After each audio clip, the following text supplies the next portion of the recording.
Welcome to my live stream, Write With Me, number 17. Today I'm working on the book Island Dawn at Maui. And I've got quite a bit of runway already set up. I've got my outline already. I'm now on chapter 17 of the book, so I've been working furiously and dictating to get this next book to you. I'll have the cover very soon. Hopefully I have the reveal pretty quick here. It's pretty funny to actually be working on a book without a cover, but that's not an uncommon situation. Now, I've got a scene where the main characters, Mara and Dean, meet up with Kenji, the neighbor of the uncle, that Mara's uncle died. Now, I've changed the names in the books because I did a phonetic analysis, and I didn't quite like how some were sounding, so I've changed things up a bit, which is more interesting, and it's a lot easier to remember and follow. Let's see. Okay. Hi, Nancy. Okay. Thank you very much for stopping by, everyone. And let me get started. Everything looks good. Okay. Let's get this live stream going here. Sorry, just waking up. Okay. Notes. Stream. Okay. Let's get started. Island Dawn on Maui, Chapter 17.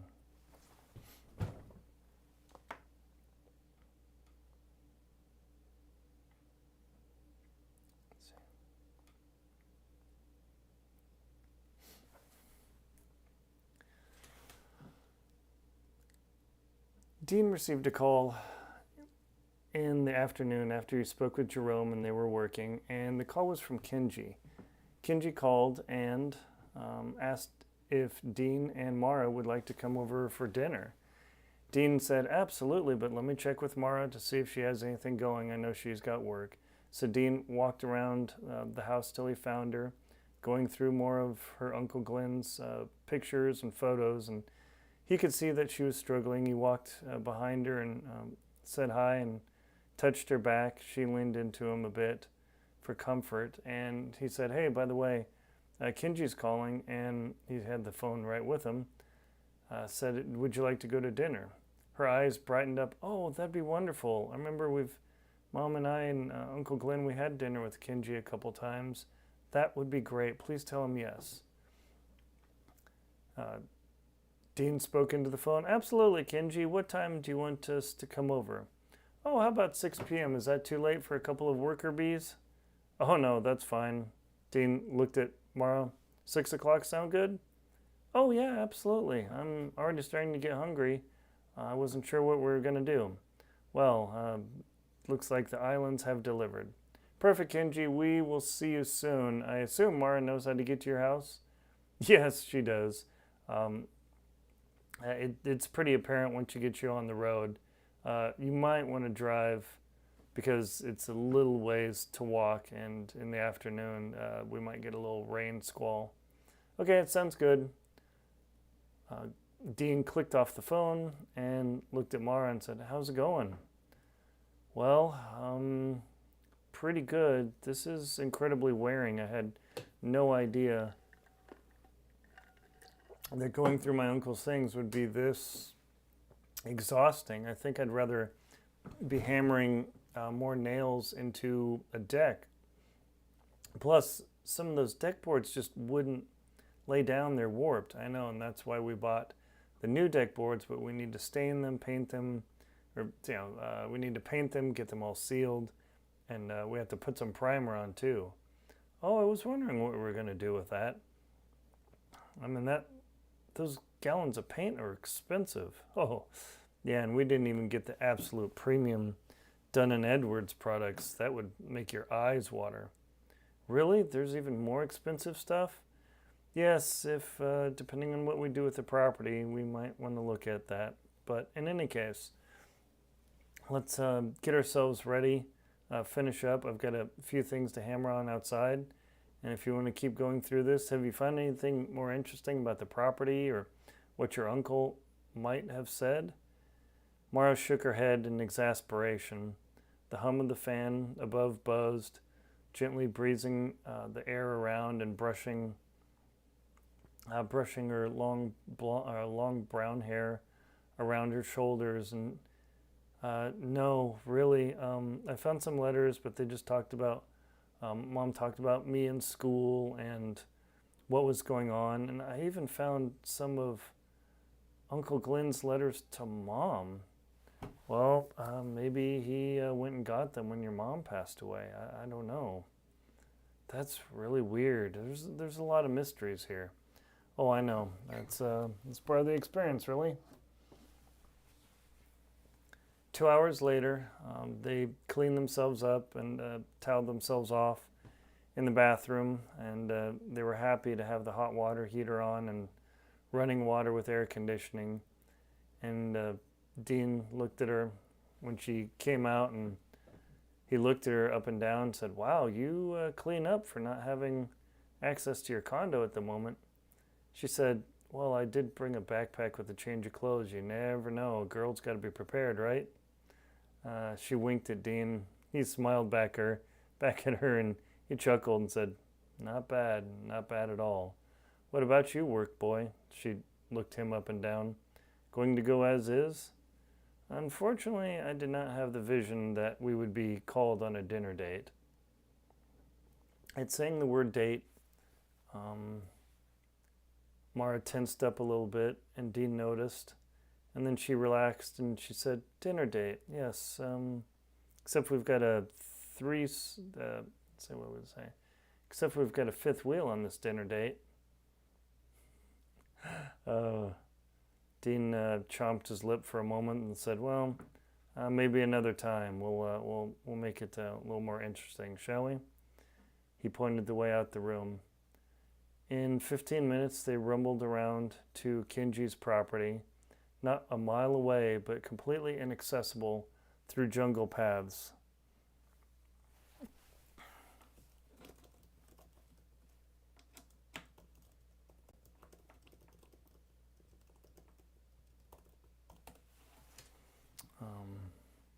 Kinji was standing on his deck. He had the same design plantation house, the low slung roof, but his roof was more reddish in tone, and all of his paint wasn't chipped up.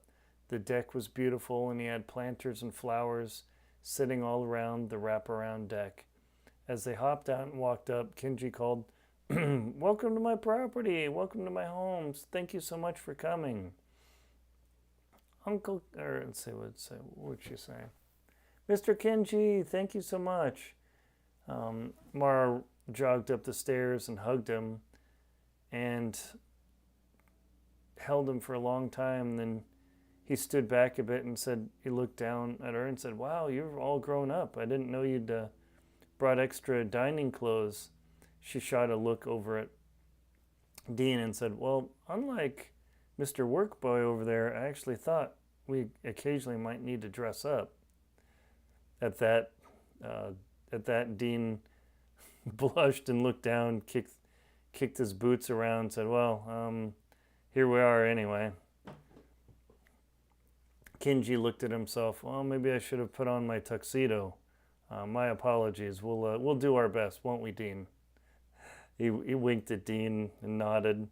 "Please, if you don't mind." They walked inside and took off their shoes because they saw that the house was covered in tatami mats. Dean didn't want to track his boots around, so of course he took his off as well. Mara walked around in her pink socks, and Dean had his gray wool socks as well. As Kinji slipped on his slippers to walk around the inside of the house, he gave them a tour and explained that Glenn's house was actually very similar. The designs of the homes in the region and from the plantation era in the Hawaiian Islands actually were very common. And as they toured around, Kinji said, "Basically, my property is a mirror of your uncle's. If you took the design and just flipped it upside down, that's pretty much how it came out." It took me a long time of figuring that out, looking at county records, and with your uncle, we started to compare, and then one day we had the papers upside down, and then I laughed and looked at it and said, "Hey, Glenn, check this out." I picked up the paper, held them up to the light, but I put mine backwards, and we were both awestruck that the properties were unbelievably similar. Wow, that's really interesting. I had no idea, Uncle Kenji. What else did you find out? I mean, there's a lot of stuff I'd like to talk to you about the property. I found some letters from my uncle, kind of talking about stuff, and I'd certainly like to have your insight in that. And Kenji smiled and said, in due time. Let's, dinner's all ready, so if you'd like to come into the dining room, sure, of course. They walked in and saw the fan with palm frond designed brown fan blades slowly swirling around, stirring the air-conditioned air. And Mara breathed in and out and said, "Wow, that smells so good. What do you have here?"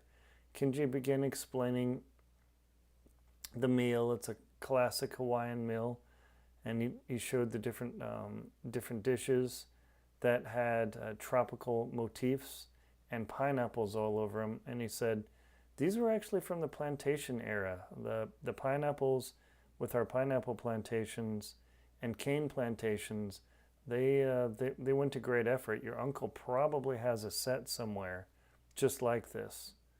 Glenn looked at it. Really? I mean, there's a lot of boxes we haven't gone through, and several of the outbuildings. Do you have any idea where those might be? That'd be really interesting. Kenji had no idea. He explained, I'm sorry. Your uncle in the last couple years, he wasn't that old, but he might have had early stage dementia. I have no idea. But please sit down, everyone. He walked over to the table, and Dean stepped ahead of Mara and pulled the chair out for her. She looked at him, slightly blushing, and said, "Oh, thank you."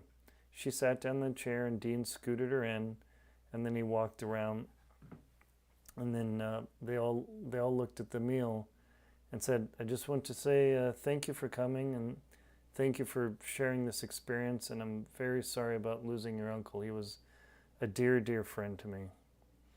After a few minutes, they began eating and dishing it up. Kenji explained the different Hawaiian dishes that they were doing or enjoying, and he said, "I even made up some fresh poi from one of the taro plants outside." "You make your own poi, Kenji?" Dean asked.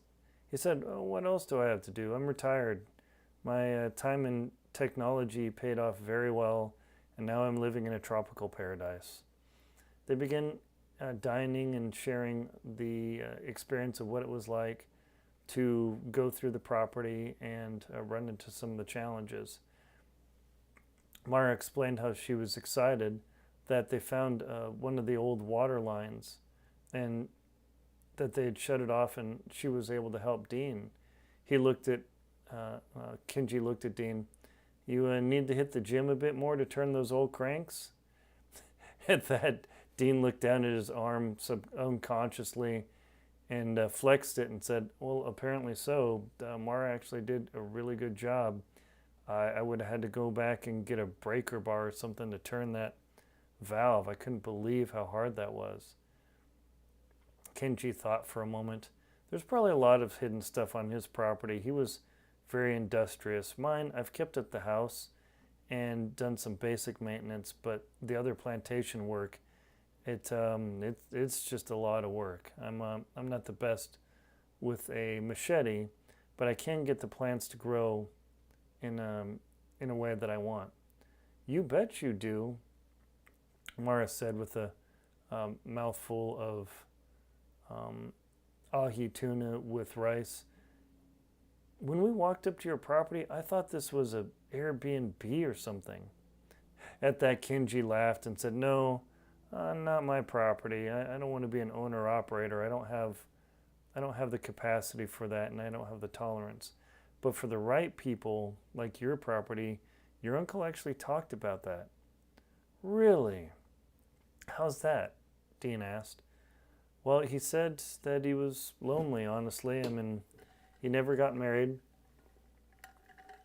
And he hadn't seen you, Mara, or your mom in a long time. And when she passed, he went into a depression for a while. He was rather sad about the experience, and obviously, you were distraught as well.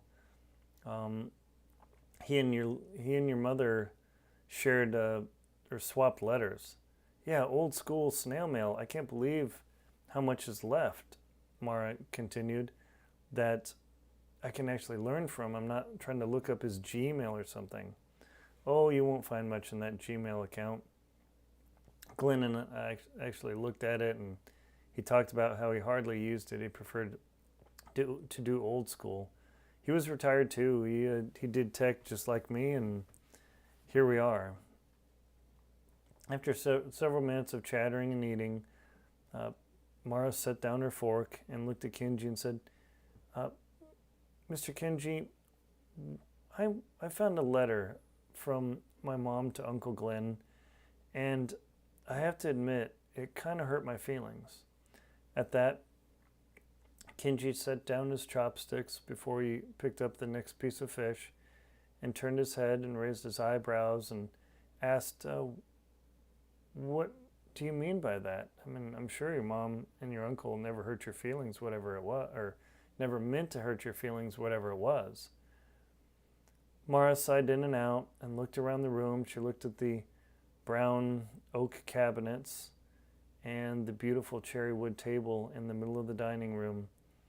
And she picked up a glass and sipped the sparkling water before beginning, and told him, after she cleared her palate, that Mom wrote to my uncle that if one day everything went bad and they passed away, that Mom was worried I would just sell the property and get rid of things. And she paused and stumbled over her words a bit. I'm sorry, this is very emotional. Glenn reached out and rubbed her shoulder, and Dean reached out and rubbed her shoulder and said, you can do it, it's okay. After she collected herself for a moment, she looked back at Kenji and said, they thought I would just sell the property and run away and go back to my life and hide out with Trevor. But you were just dating Trevor at that time, weren't you? I was. I mean, obviously we got married, and then she paused again. He passed away. With that, Kenji gave a nod, nodded and gave a solemn bow. I'm very sorry for that. It's for a younger woman like yourself, that cannot be easy. But then again, is it ever easy? Mara looked up at the fan swirling around, then back down. No, I don't think it would have ever been easy, but I had a different vision. But I just can't believe my mom would say that I would just sell things and run away. Well, what's that based on? Kenji asked. Well, you knew my uncle. I mean, you tell me, what were they talking about that I would think about that? Your uncle talked nothing but love about you. He knew you had some challenges and struggles when your dad passed away, and as your mom's health deteriorated, the letters became less frequent. But he said nothing bad about you. The only thing that he mentioned is that they were concerned that, and he paused, tapping his finger to his chin, contemplating the best way to explain it. It's difficult. I don't want to explain your uncle's intentions without him here. I don't think it's fair to him. Mara paused and looked at the plates, looked at the room, and then Dean cut in. Well, here's the thing, Kenji. We actually got a call from the lawyer, Calvin. Oh yes, Calvin. He's a pretty good guy. I know him. Every so often we'll go play tennis together. Mara's eyes widened. You know him too? Kenji smiled. It's a small island. And then Dean continued. Here's the thing. We received an unsolicited offer from a buyer's agent. We don't know who the buyer is, but it was laughably low. It was an absolute distressed property lowball offer. Kenji's eyes narrowed a bit. He tilted his head and asked very quietly, "And how much did they offer you?" 1.5. Kenji paused for a moment, looked down at his plate, took a bite of fish, and chewed it for a moment, contemplating his answer. Once he swallowed, he looked at Dean and Mara and said, "If I may be so bold as to make a recommendation." "Yes, please, I need one, Mr. Kenji." Mara said, "Don't take that offer. I've seen several people lose their properties only to have a huge development be put up in the county of Maui. Let's just say it all gets greased in the skids. But you didn't hear that from me." Dean finished chewing a bite of the red ahi before he interjected, saying, "I've seen that quite a bit. People lose a lot of money." And then Kenji turned his eyes and stared at Mara and asked, "When you heard that offer, what was your response?"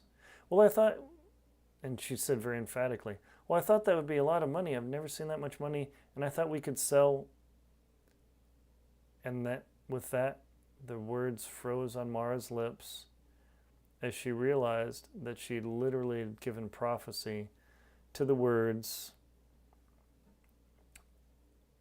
that her mother wrote to her uncle. She looked down at her plate and paused, breathing in and out as her dress draped over her body. "It's okay, Mara," Dean said.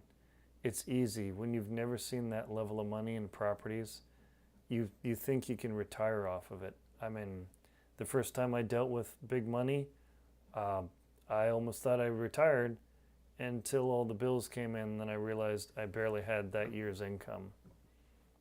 She looked at him. You had that level of money, but by the time it's done, it's just like a regular income?" "Yes, let's just say I'm not going to make the Billionaires Club anytime. I'm doing very well, but everything's tied up." He looked over at Kenji for help. "Dean's right. Even my property, all the acres that this place is, and it's as big, if not slightly, it's slightly smaller than your uncle's. Your uncle had 20 acres. 20 acres? It's that big?" "Yep, absolutely," Kenji said. Didn't you go through the lawyer's paperwork?" Dean finished chomping a bite of cabbage and said, "Yes, we did, but it's still an unimaginable number for this many small plantations to have that kind of acreage." He looked at Dana, the recognition not dawning. Mara. He looked at Mara with the recognition not dawning. "Do you know how much property is per acre in Maui? Any idea?" "No, I really don't even know what an acre is. I've heard it all the time. It's a plot of land that's 200 by 200. In San Diego, an acre-sized property with that kind of house would probably be worth $5 million. Mara nearly choked on her sparkling water as she put the glass back down. $5 million in San Diego, and we're in Maui? Kenji nodded. Yes, and what was the offer that agent provided? 1.5? She spoke out the individual words as though she was spitting them out. And Dean looked at her, waiting for the recognition to lock in. And I just wanted to sell when the property could be worth... Kenji paused. It's not just the property's worth, it's the money that it can make. Dean finished up for him. Kenji's right. I mean, Kenji, you do events here every so often. He sighed, swirling around his food on the plate, tapping his silver fork against the pineapple symbol, and he said, unfortunately, yes.